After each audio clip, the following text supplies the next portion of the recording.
Praise the lord. నేటి దిన వాగ్దానము.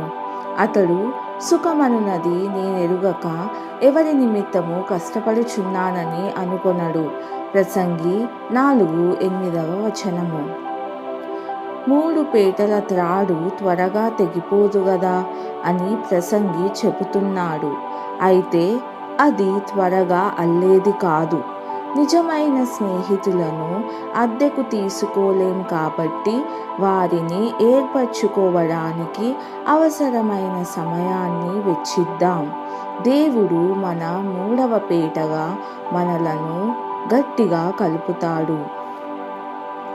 ప్రార్థన. తండ్రి, ఇతరులకు మంచి నమ్మకమైన స్నేహితుడిగా ఉండటానికి నాకు సహాయం చేయండి. యేసయ్య నామంలో ప్రార్థిస్తున్నాను తండ్రి. ఆమెన్.